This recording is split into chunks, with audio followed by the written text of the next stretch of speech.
Yeah. So as I said, so today we are going to go ahead with this particular topic, which is your integration testing. And just now we had a discussion on the levels, right? We started with the unit, we'll move to integration, we'll move to system, we'll move to acceptance. And if required, post deployment, I'll go ahead with this regression kind of testing. That is when the system regresses, right? When my system regresses, I'll go ahead with this regression testing. Now, to start with, what we have is this integration.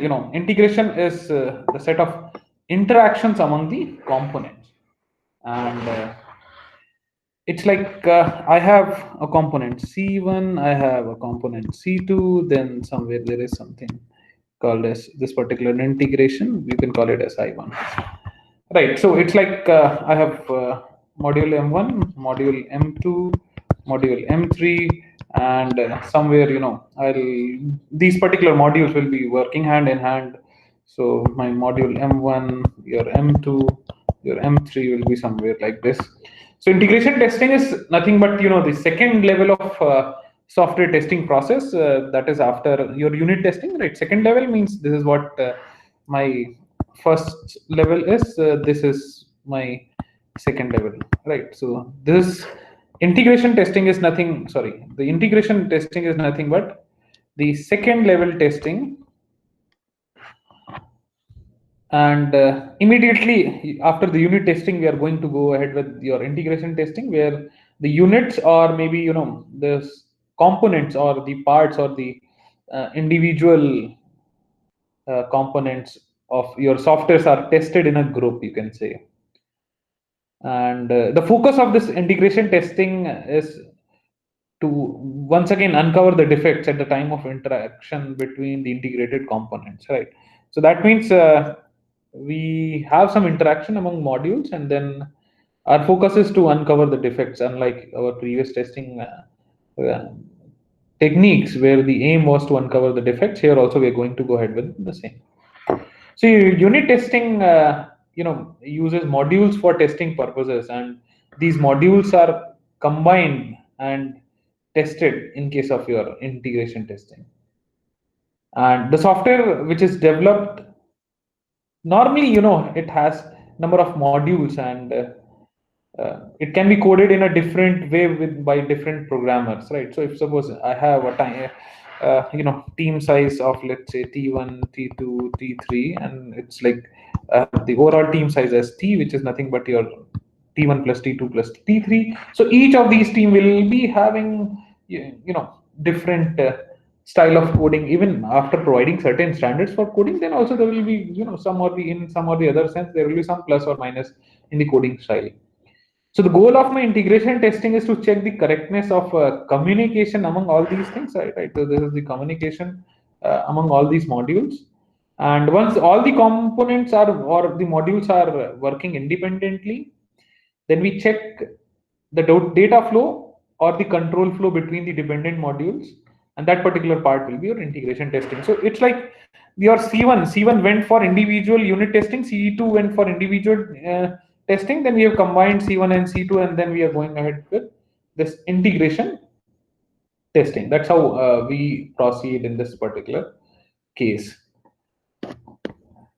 So testing the interaction between the modules, that's the other main goal is. And the interaction with other systems externally. I suppose, let's say I have a system S1, and I have a payment gateway which is external, right? Which is P1. So I need to once again test this particular thing, that whether my system is actually passing on the correct details or not, and in return whether I'm able to successfully complete this particular transaction or not. That would be a part of your integration testing. So all the external systems which are integrated, and then we go ahead with testing. That particular part is also your integration testing. And since we need to club these modules, so I need to have at least two components of a particular product P in order to go ahead with this integration testing. If suppose I have, let's say, a particular product P with the P1 and P2 as two components. So let's say if P1 is ready, P2 is not ready, so individually I cannot go ahead with integration testing with P1, there is another concept of stubs and drivers that I'll talk about in the next few slides. Stubs and drivers, this is something which is a different concept, right? We'll talk about this thing. But in practice, if suppose P1 is available, P2 is not, I cannot test this P1 individually. I need to go ahead with the concept of stubs and drivers at least, or else I need to have two modules ready. Then only I can go ahead with integration testing.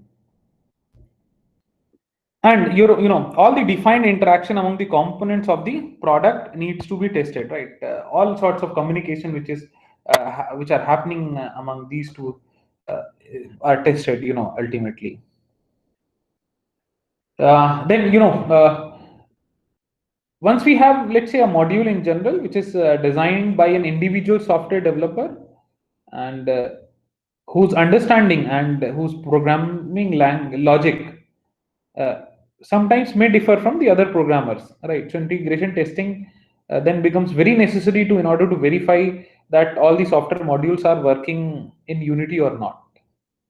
And especially, at the time of module development, there are like wide changes which are adopted, uh, just because of the requirements being very flexible from the client's end, and it keeps on changing. So in that case, uh, it becomes very tough at the in unit level to keep it fixed one. So it's like, my requirements are floating, I'll have a totally different unit in that particular case.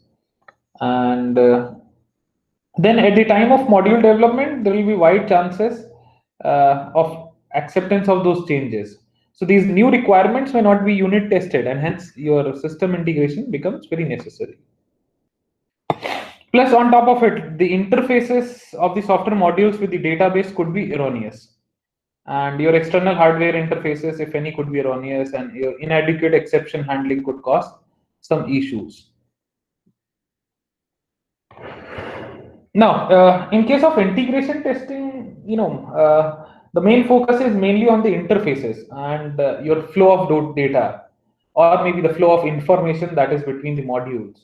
And the priority is to look for the integration links rather than checking the units individually. That's what, because then we are falling under the category of unit testing if I'm focusing on the individual units. Some sample integration test cases can be, let's say an application has three modules, which is like login page. Let's say I have a mailbox and I have like spam box. So each of these three things, your login page, your mailbox, and spam box, need to be integrated logically. That means from the mailbox post deletion, firstly from the login, I am able to see the mailbox, right? So from login, I'm able to see the mailbox, and from mailbox, I'm going to, let's say, not spam, let's say trash box or bin. Right. So the logic is that login is successful. Let's say my login is successful, then only I can go ahead with this particular mailbox. And if this is successful, that means mailbox is successful, and I go ahead with a delete option, then only I'll be able to see that particular mail in trash box. So for this particular one, I need to check the interface link between the login and your mailbox. This particular interface, let's say this is I1, and I need to enter the login credentials. I need to look into the click options, and then I need to check that, okay, whether I'm directed or redirected towards this mailbox or not. Then if suppose I have gone for a delete option, right? So I need to check the interface link between the mails and the delete or the trash ones, that in actual whether the mails are going to it or not, going to this particular bin or not. So in that case, I need to look for this particular thing as well. Now, then we have like these. This is the initial one, right? Interfaces. There is something called as final integration testing, which is FIT. Fit. So this is done when all the components of a product is ready. Then your tester will be performing your final integration or the system integration. Right, final or the system integration when all my modules are ready. In that case, I'll go ahead with this particular system integration part. Now, any doubts up till now?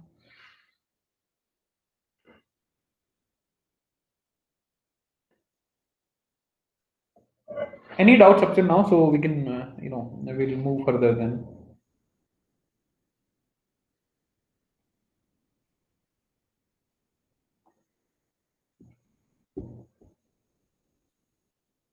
Yes or no? So Yeah.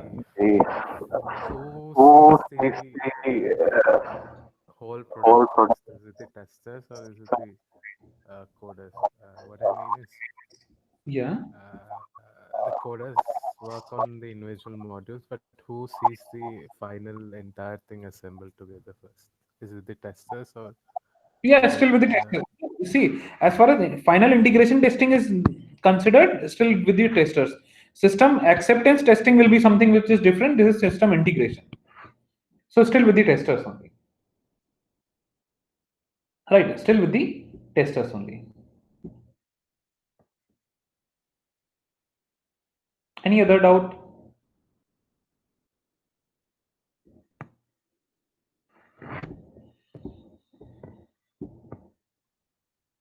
Fine, fine. Okay, so let's move it. So these are some of the objectives of your integration testing. So where the purpose is, you know, to find the interface faults. That's my, main purpose of your integration testing.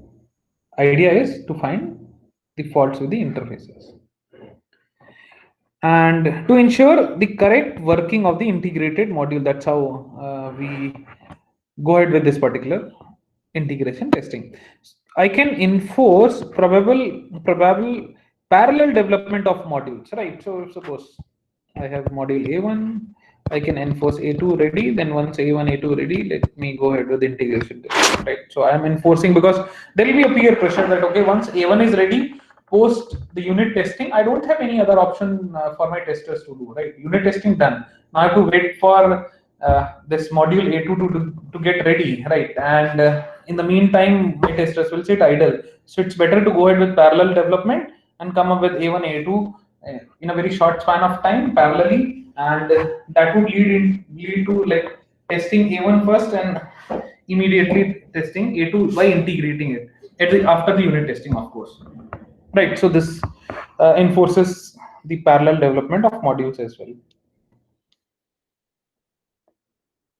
Yeah. So this is a broader classification of integration testing, right? So here what we have is like one is your incremental integration testing, another one is your non-incremental integration testing. In this particular case, your incremental testing expands the set of integrated modules progressively. And for non-incremental integration testing, your software modules are combined and then tested all of a sudden randomly. Right? So all of a sudden, let's say A1, A2, A3 are ready, and there is connection between A1 and A3 as well. It's integrated and tested. So there is, in case of incremental, it is like A1, A2 ready. A1, let me check the interface between A1 and A2. Right, and then further go ahead. Now, so the integration order can be modified to by including the critical module first. Right, I know that okay, there are some modules which are very critical in nature, which are urgent based on the priority. So I can go ahead with integrating those modules first and then testing it. Then I can leave modules not ready to later. But there is separate approach. We'll talk about that particular thing in another few slides. So in case of your incremental testing, so this particular thing is done by integrating two or more modules that are like logically related to each other. Right? Modules that are logically related to each other.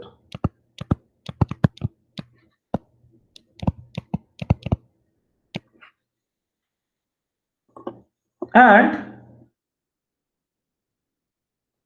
then I go ahead with testing for proper functioning of the application. And afterwards, the other related modules are integrated incrementally, and this particular process continues until all the logically related modules are integrated and tested successfully. For that, I can go ahead with your bottom up approach,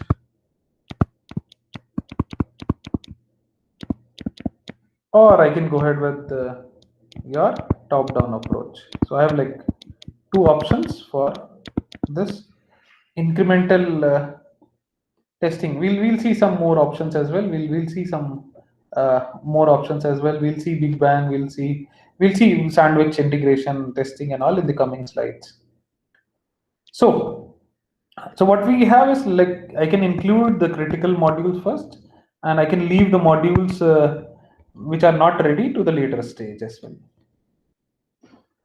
Right. So the options which we have are, like, we have like top down integration, we have bottom up integration, we have bi-directional integration, or which is also called as sandwich integration, and the last one is your system integration, which is also called as your Big Bang integration. Comparatively very simple in nature, right? And very less time consuming as well. But eventually, if we are unable to uncover the defects, then your Big Bang integration becomes a costly approach. We'll see why it becomes a costly approach if suppose I directly go for your Big Bang integration or the system integration. So let's take this particular example, right? So I have this top-down integration, and we have like something called as component one. Then I have component two. I have component three. Then four. Then I have five, six, seven. There is a relation of this particular type. Then I have a relation of this particular type. And now I need to go for top-down integration, right? So in case of top-down integration testing, the testing takes place from top to bottom, right? Testing takes place from top to bottom. And this follows the control flow of entire software system.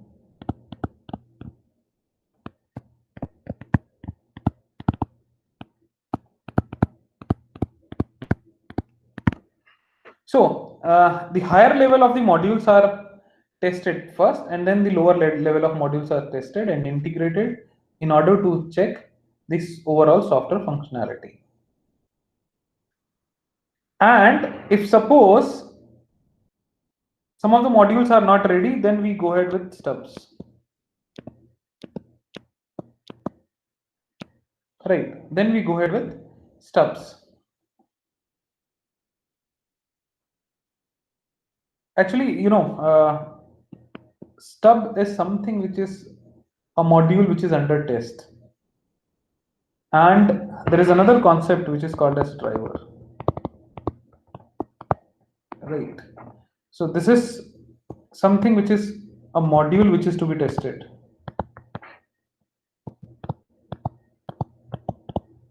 Right. Stub is like a module which is under test. So what happens is, let's say let me get some free space. So I have like something called as stub and something called as driver.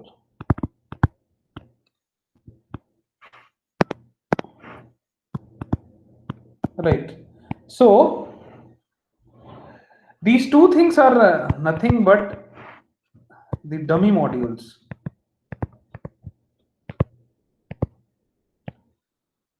These two things are nothing but the dummy modules which are used in integration testing.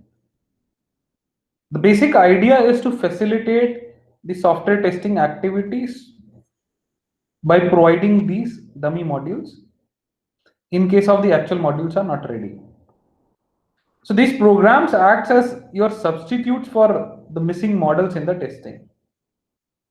And They do not implement the entire program logic of the software module, but only simulate the data communication with the calling module while testing. That means, let's say, in the same set of example, for example, let's say, we started with here, let's say component one is not ready. So, and this is something which is under test.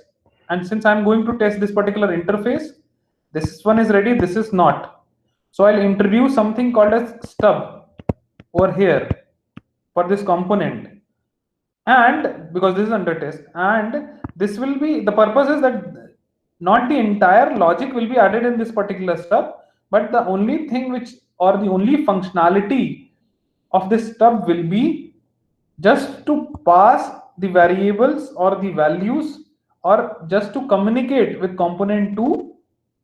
And it can be, passing some values or variables, or maybe some passing receiving some values or variables. That's the only thing this stub will do, because it is something which is dummy for component 1, and component 1 is something which is not ready for some reasons, maybe which we don't want to know. It's not ready, so we'll take a call that, okay, let's go ahead with the integration testing. Let's come up with a stub for component 1, where my component, all the functionalities of my component 1, functionalities in the sense that communicating and receiving the data values. So it's like I have simulated a particular component, and that's called as your stub. Right, and in, let's say, if suppose component 1 is ready, component 2 isn't ready. So for component 2, I'll come up with a driver, and this will also do the same kind of stub, which normally, this will also do the same kind of stuff which this stub was doing for component 1. Here the driver will do for component 2. That means, once again, helping in communicating, in the sense that receiving or communicating some data, just whereas the basic purpose of this particular stub and driver is to test the particular interface.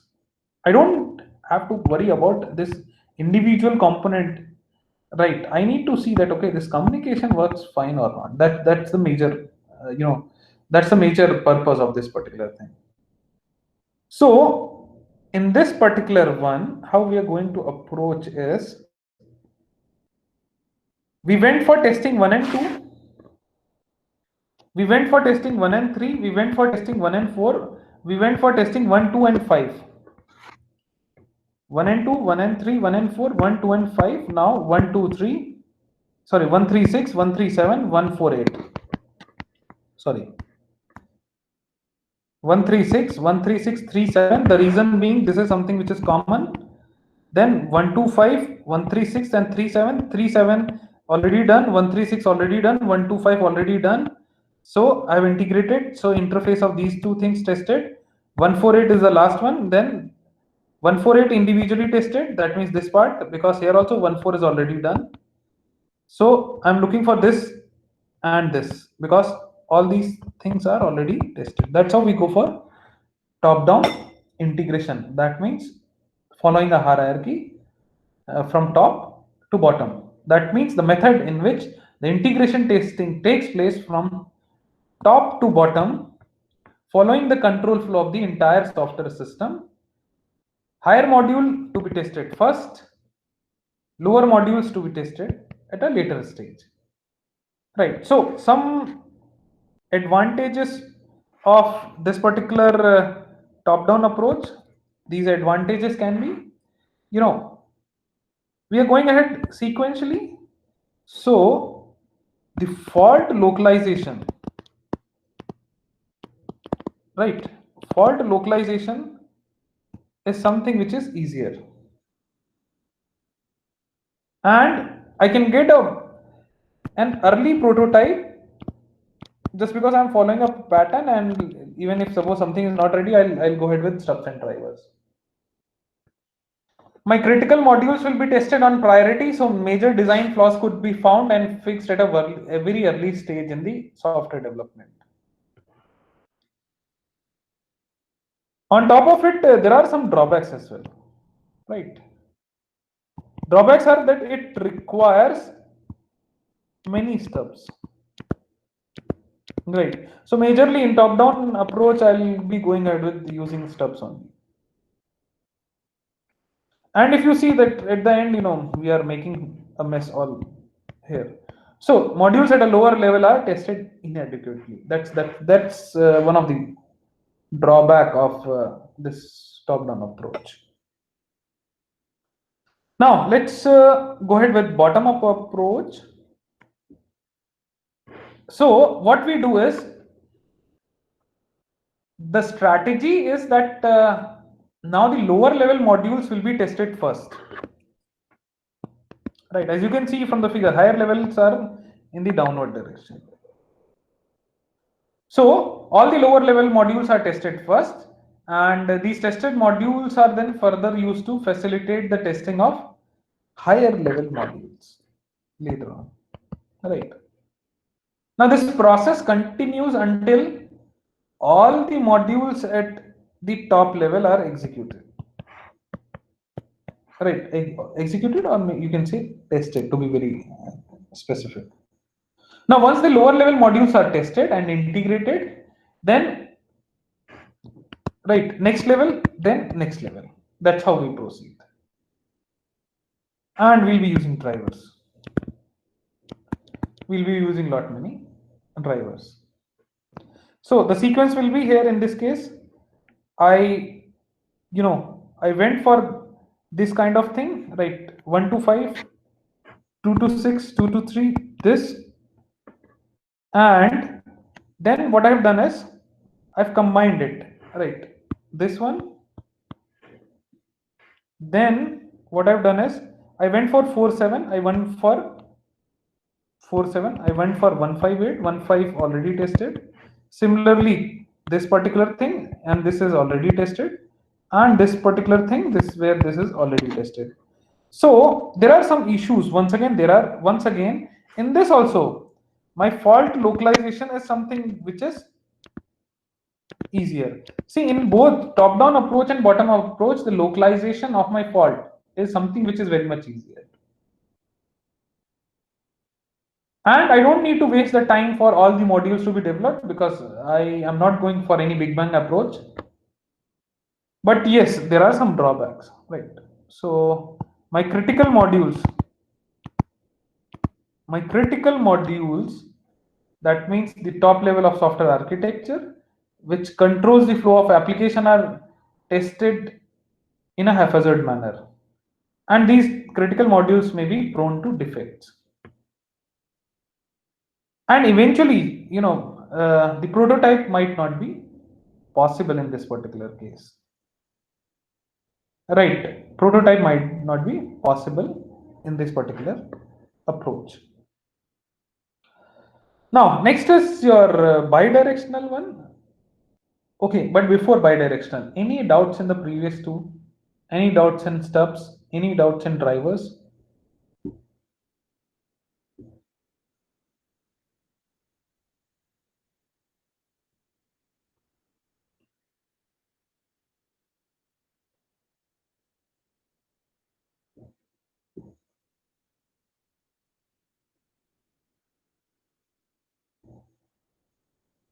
I hope your people are here.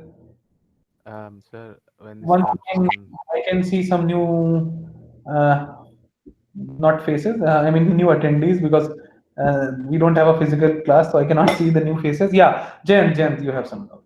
when the stubs and drivers get replaced with the actual modules, is Yeah. only module testing enough, or should the integration testing form that?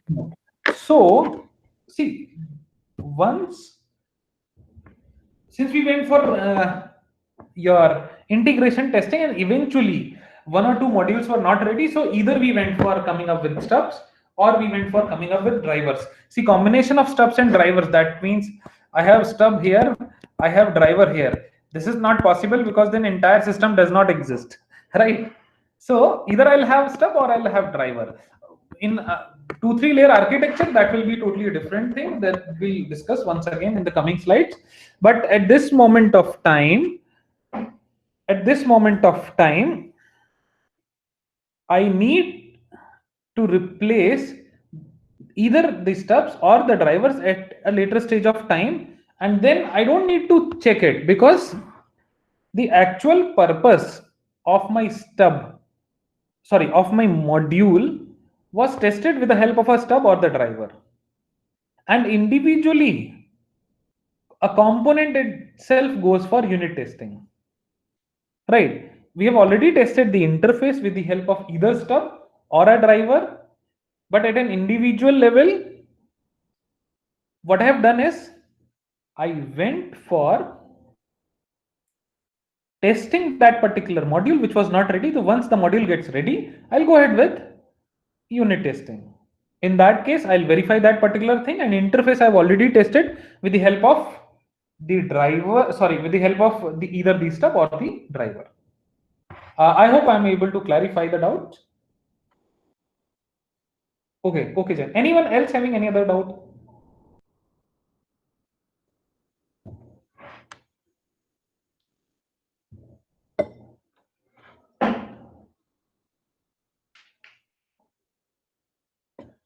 Okay, then we'll go ahead with bidirectional integration.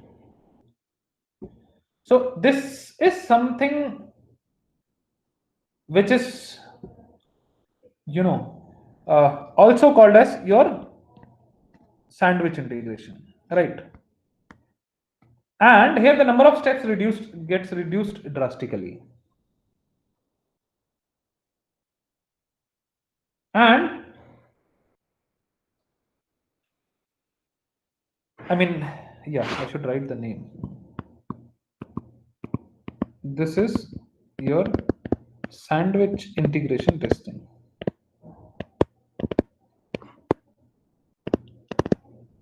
So the strategy is that the top level modules are tested with lower level modules at the same time.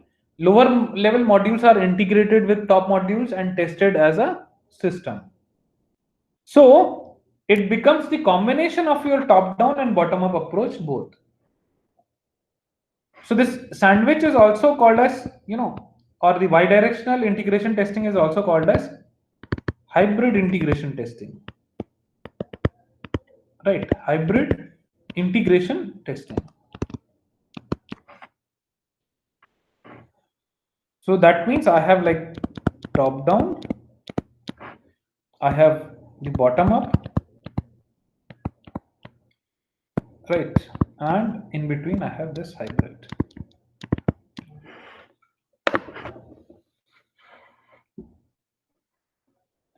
So in this particular thing, what we do is I have this setup. So I went for 6.2, right? I went for 7.3.4. Sorry. I went for 8.5. What I did, I combined everything. I have combined everything. So number of steps got drastically reduced, and we go ahead with this particular thing.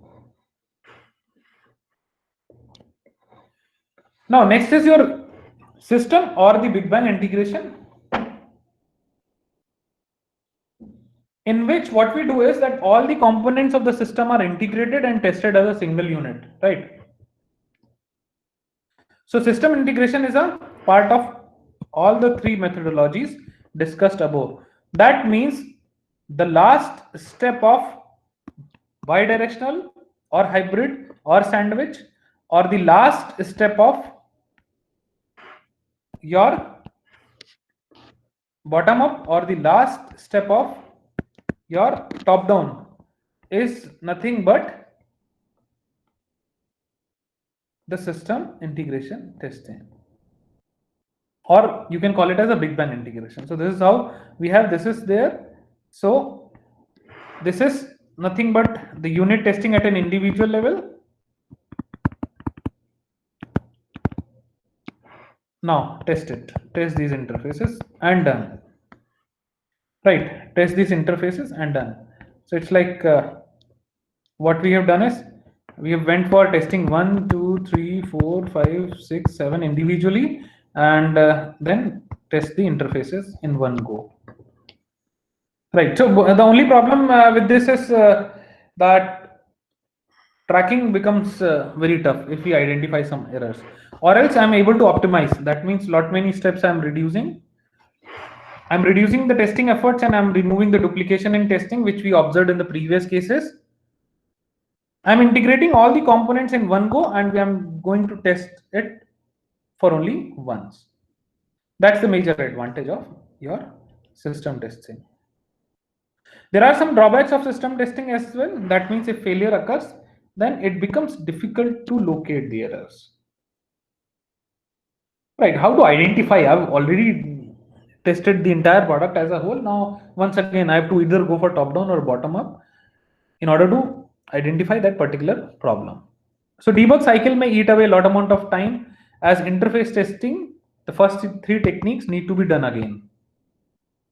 So this is done at the end, so the release date is close and hence developers may compromise on the quality of the product. That's something which is a major cause of concern. My deployment date is very close and now I'm going ahead with this kind of testing, and if I uncover some defects, it becomes very tough to identify or track that particular thing. Right, so in that case it becomes very tough. Right, in that case it becomes very tough. Now next is selecting the integration testing, right? And another question is like before this, how to do integration testing? Right, one is like selecting and another thing is how to do it. So in order to go ahead with integration testing, you need to prepare the integration test plan. You need to design the test scenarios, cases and scripts as in previous cases. Execute the test cases followed by reporting the defects. Track and retest the defects. Then, go ahead with this until the integration testing is successful. So your integration test plan normally has the methods or approaches to test it. Scopes and out of scope items of integration testing will be added. I need to mention the roles and responsibilities of each and every individual in my testing. I need to have certain prerequisites for integration testing as well. Plus, I need to take care of the testing environment. I need to look for the risk mitigation plans as well. So all these things I need to have. On top of it, I need to, look for the entry criteria and exit criteria as well.